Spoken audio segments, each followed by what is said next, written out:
ઓમ નમઃ શિવાય. શ્રાદ્ધ ભાગ 2, તુલસીદાસ પાર્ટ 3. એક દિવસ મુસળધાર વરસાદ પડતો હતો. પરસાળમાં બેસી રત્નાવલી ચોખા વીણતી હતી. એટલામાં તેના પિયરથી એક માણસ આવ્યો. તેણે રત્નાવલીને તેની માતાએ મોકલાવેલી ચિઠ્ઠી આપી.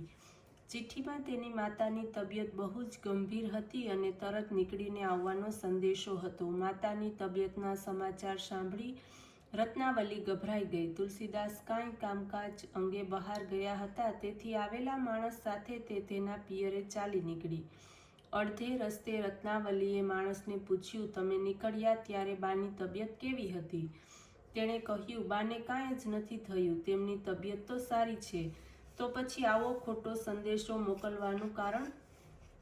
તુલસીદાસ તારી પાછળ ગાંડા થયા છે અને આવો સંદેશો મોકલ્યો ન હોત તો તને પિયર આવવા જ ન મળત. તેથી આવો ખોટો સંદેશો મોકલવો પડ્યો.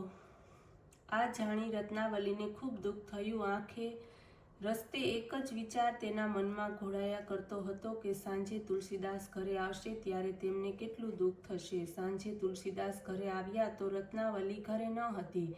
તપાસ કરતા ખબર પડી કે તે તેમની માતાની તબિયત બગડી છે, તેથી તે પિયર ગઈ છે. તુલસીદાસને રત્નાવલી માટે આત્યંતિક પ્રેમ હતો. તેમને થયું કે રત્નાવલીને મળવું જોઈએ, તેથી તેઓ તેના પિયર ગયા. રત્નાવલીને પણ તુલસીદાસ માટે ખૂબ પ્રેમ હતો. તે તુલસીદાસના વિચારમાં તલ્લીન થઈ અગાસીમાં રાત્રે જાગતી જ બેઠી હતી. ત્યાં એક સાપ લટકતો હતો. આવેશમાં આવેલા તુલસીદાસ તેને દોરડું સમજી ઉપર ચડી ગયા. રત્નાવલીએ પૂછ્યું, તમે ઉપર કઈ રીતે આવ્યા? તે જ તો મારા માટે આ દોરડું લટકાવી રાખ્યું હતું. તને મારા માટે કેટલો પ્રેમ છે. તને ખાતરી હતી જ કે હું તને મળવા આવીશ જ. રત્નાવલીએ વાંકા વળી જોયું તો ખબર પડી કે તે સર્પ હતો, દોરડું ન હતું.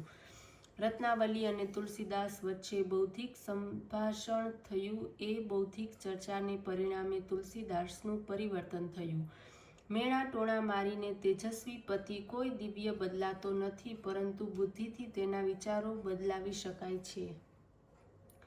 રત્નાવલીએ આશ્ચર્ય વ્યક્ત કરતા કહ્યું કે આહાહા, તમારી મારા માટે આટલી બધી તલ્લીનતા છે કે સર્પ અને દોરડાનો તફાવત પણ લક્ષમાં ન આવ્યો. આટલી તલ્લીનતા ભગવાન મળવા માટે મળે તો શું? તું જ મારો ભગવાન છે, મારે વળી બીજા ભગવાનનું શું કામ છે? અમે સ્ત્રીઓ પુરુષને દેવ સમજીને પૂજીએ છીએ, તેથી પુરુષનું અધઃપતન સ્ત્રીઓથી સહન થતું નથી.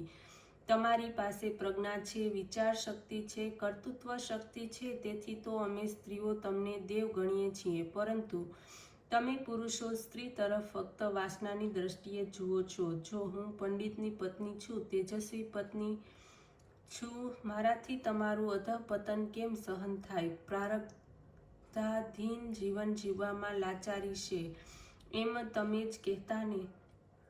તમે અત્યારે ભોગાધીન થઈને જ મારી પાસે આવ્યા છો ને? આધીન થયા વગર માનવી જીવી જ શકતો નથી. આ જીવનનું કટુ સત્ય છે, એમ તુલસીદાસે કહ્યું.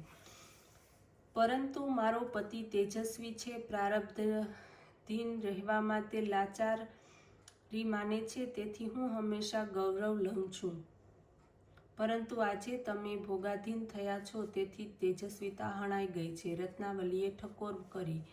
રત્ના, તારી વાત સાચી છે, પરંતુ આધીન થયા વગર માનવી જીવન ચાલતું નથી. એક યા બીજી રીતે માનવીને આધીન થઈને જીવવું પડે છે. આ કટુ સત્ય માન્યા વગર છૂટકો નથી. ભગવાને માનવીને ઈચ્છા શક્તિ અને કર્તૃત્વ શક્તિ આપી છે. એ ઈશ્વરદત્ત સાધનો વાપરી તમે એ પરતંત્રતા ઉપર વિજય મેળવી શકો છો. આ ઈચ્છા શક્તિને બધી વાતો ખોટી છે. માણસ ગમે તેટલી ડંફાસ મારે તો પણ આખરે તો તેણે આધીન થઈને જીવવું પડે છે. તમારી વાત સત્ય છે. જગતમાં બહુ જ ઓછા માનવી આ વાત સમજે છે. એમ કહી રત્નાવલીએ ચર્ચાને જુદો વળાંક આપ્યો અને કહ્યું કે પરાધીનતા મળ્યા વગર જ છૂટકો નથી. તો પછી ભોગોની પરાધીનતા માનવાની કે ઈશની પરાધીનતા? સર્વસામાન્ય માણસ જ્યારે આપત્તિમાં આવે, અગવડતામાં મુકાય, ત્યારે એને ભગવાન યાદ આવે છે અને પ્રભુ શક્તિ તરફ વલણ થાય છે. અને આખરે અસહાય અને લાચાર બનીને તે હસે ત્યારે ભગવાનને ગમ્યું તે ખરું કહી ઈશ્વરાધીનતા માન્ય કરે છે, પરંતુ આ કંઈ સાચા અર્થમાં ઈશ્વરાધીનતા જીવન નથી. ઈશ્વરાધીનતા માન્ય કરવામાં પણ તેજસ્વીતા હોવી જોઈએ, તેમાં વિવેક બુદ્ધિથી નિર્ણય લેતા આવડવો જોઈએ. ઓમ નમઃ શિવાય.